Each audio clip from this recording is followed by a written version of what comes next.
정치적 참견 시점, 오늘도 정치팀 김재영 기자와 함께 하겠습니다. 자, 오늘 준비한 소식 보겠습니다. 네. 세월호 재판 개입 판사를 탄핵하라입니다. 자, 재판에 부당하게 개입한 판사를 탄핵하라는 소추안이 지금 여당에서 추진되고 있죠. 네, 더불어민주당이 오늘 의원총회에서 당시 사건에 개입한 판사들을 탄핵할 것인지를 처음으로 논의했습니다. 국회 안팎에서는 사법농단에 관여한 판사들을 처벌해야 한다는 목소리가 이어졌는데 먼저 직접 들어보시죠. 네. 국회는 탄핵하라! 탄핵하라! 탄핵하라! 무너진 사법 신뢰를 회복하기 위해 두 비법관들의 탄핵 소추를 제안한다. 임성근, 이동근 두 법관이 명예롭게 퇴직해 정관의 예우를 받게 할 수 없습니다. 정무적 판단이 필요하다는 부분은 있었습니다. 내일 의원총회에서 더 얘기가 이어질 것으로 보입니다. 이제 언급된 판사들이 개입했다는 그 재판이 이른바 이제 세월호 7시간 재판인데 내용부터 정리해 볼까요? 네, 그러려면 시계를 다시 7년 전으로 돌려야 하는데요. 2014년 4월 세월호 참사 당시 박근혜 대통령의 7시간 행적이 사고, 수습 책임을 두고 중요한 쟁점이 됐습니다. 네. 그때 이 행적에 대한 보도가 잇따랐는데 일본의 그 사케이 신문 서울 지국장이 이 관련 보도를 했다가 네. 재판에 넘겨진 겁니다. 네. 당시 상황 영상으로 보시죠. 네. 7시간 해명하고 즉각 개신하라! 서면 보고로 10시에 했다라는 답변이 있었죠. 대통령께서 집무실에 계셨습니까?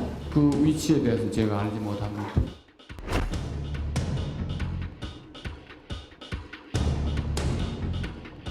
허위 보도를 통해 대통령의 인격과 국격을 훼손하는 것에 대한 분명한 책임을 져야 합니다. 사케이 신문 전 서울지국장이 1심에서 무죄를 선고받았습니다.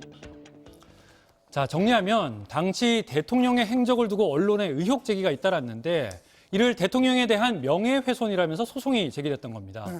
사실 여부를 떠나서 언론 보도가 도를 넘어선 무차별적 의혹 제기였던 건지 반대로 여러 언론에 재갈을 물리는 행위인지를 두고 공방이 이어졌는데 네. 어느 순간 구체적으로는 2015년 4월부터 관련 의혹은 사실이 아니라고 또 명예훼손이라는 보도와 여론이 확산됐습니다.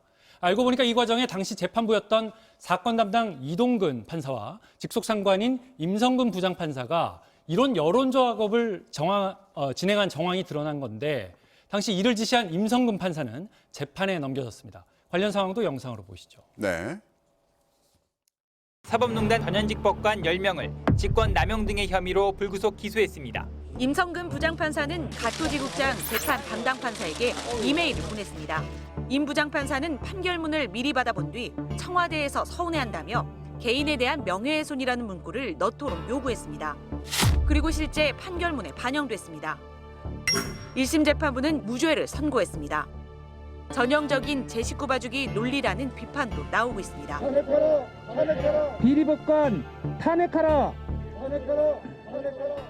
자, 그러니까 판결문에요. 재판 판결문에 재판에 개입한 건 맞다라는 게 들어가 있어요. 네. 그런데 무죄예요.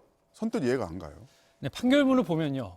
위헌적 법률 행위이기 때문에 징계는 할 수 있더라도 죄를 물을 수는 없다며 무죄를 선고했습니다. 쟁점이 된 건 직권남용입니다. 네. 군대 갑질 사건에 자주 나오는 쟁점이죠. 상관이 부하에게 빨래를 시키는 건 잘못된 거라고 얘기는 하지만 애시당초 빨래가 군 지휘 권한이 아니기 때문에 권한을 남용했다는 죄는 물을 수 없다는 판례와 같은 맥락입니다. 임성근 부장판사가 이동근 판사의 판결에 개입한 것은 맞지만 재판권 간섭이라는 권한 자체가 애시당초에 없기 때문에 권한 남용 혐의는 적용하기 어렵고 대신 법원 내 징계는 가능하다고 판단한 겁니다. 권한이 아니다 보니까 남용할 권한도 없다 이런 건데 그럼 권한 밖에 있는 일이면 뭐든지 시켜도 처벌받지 않는다 이런 얘기랑 똑같아요. 네, 그래서 시민단체와 정치권에서 탄핵이라는 카드를 꺼내든 겁니다. 법관 탄핵은 국회의원 재적의원 3분의 1 이상이면 본회의에 상정할 수 있고 또 절반 이상이 찬성하면 처리할 수 있는데요. 네. 오늘까지 민주당과 정의당 등 109명의 의원이 법안 발의에 동참해 본회의 상정은 어렵지 않겠고요. 탄핵안 가결도 151명이면 되는데 민주당 의원만도 174명이잖아요. 130석이 되지 않았던 지난 20대 국회 때와는 상황이 다른 겁니다. 다만 현직 법관 탄핵이라는 사상 초유의 사태에 대비한 정당성 같은 명분을 더욱 꼼꼼히 다지는 과정을 아마 내일 의총에서 거칠 것으로 보입니다. 자, 그러면 법원에서는 징계를 진행합니까?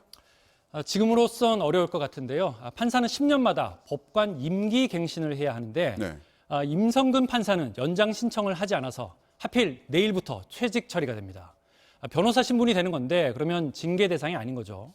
또 이동근 판사는 최근 사직서를 제출했는데 역시 다음 달 초 처리될 가능성이 높은 상황입니다. 자, 처벌과 징계 사이에 끼어 있다가 징계마저 이제 물 건너가게 되는 상황이 될 것 같은데 사법부 스스로 저평가시키는 결과로 끝날지 지켜보겠습니다. 오늘은 여기까지 듣겠습니다. 지금까지 김재영 기자였습니다.